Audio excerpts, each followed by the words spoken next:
Hey there, it's Teresa here, and welcome to another episode of Conversations from My Couch. Today I'm from my chair and not my couch. It's just one of those days, and I know that you guys can all feel it or at least know what it feels like.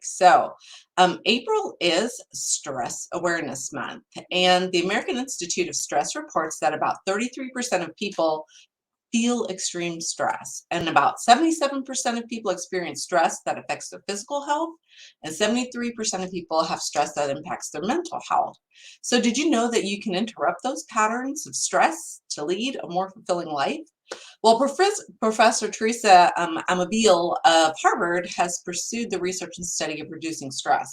So she studied the reflections of people involved in largely creative projects, and she examined their diaries. And what she found was, when she examined those diaries, was that people's state of mind during their most productive phases was that they were focused, they had emotional expression, and they had like increased perception, and all of that came together to help to reduce stress. So let's talk about some of the ways that we can reduce stress in our lives.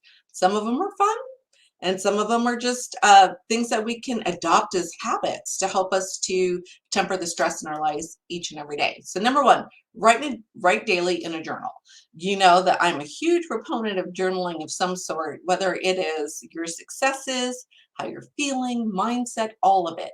So whether you write in the morning or the middle of the afternoon, or even in the evening as you wind down, write down one positive reflection that you've had of the day. And I am so about being grateful and the gratitude that comes around doing the things that you'd like to do in your life.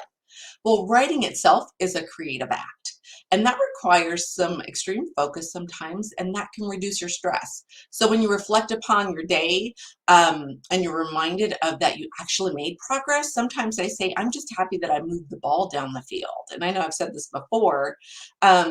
The Professor Amabile has also shown that when you do that, it nudges people forward towards more creativity, and that mental space that you have from that creativity allows you to put thoughts and progress in your perspective.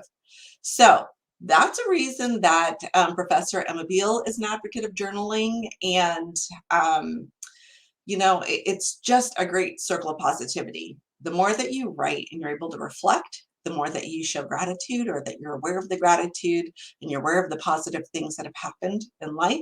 And it's a great circle of positivity. Number two, make something new. When you work with your hands, you can spark creative juice and reduce stress. So there's a book called The Creativity Cure by doctors Alton and Carrie Barron, and that's where they talk about how healing using your creative hands is to you. So that is, when you're using your creative hands, you're bringing together the act of doing something along with your imagination to create something new.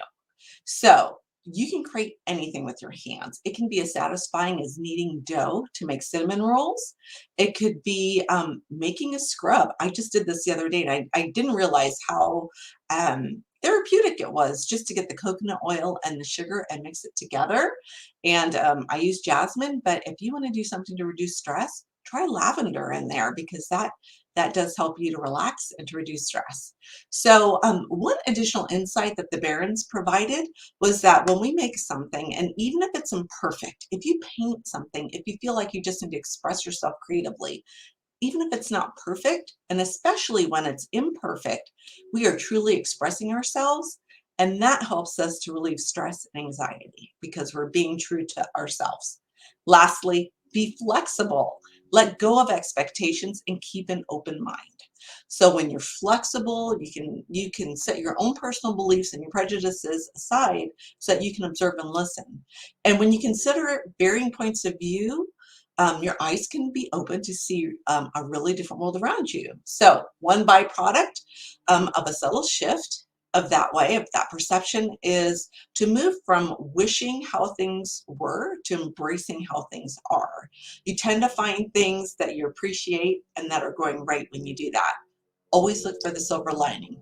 And lastly, flexible allows you to see the funny side of challenges, right? It results in being easygoing and taking things one step at a time. Love laughter. Laughter reduces stress as well, and it creates endorphins. So If you're struggling with stress and you're ready to move beyond just surviving, but to thriving, let's have a chat. So you can book time with me here. I'd love to talk, lessen your stress, and share a life.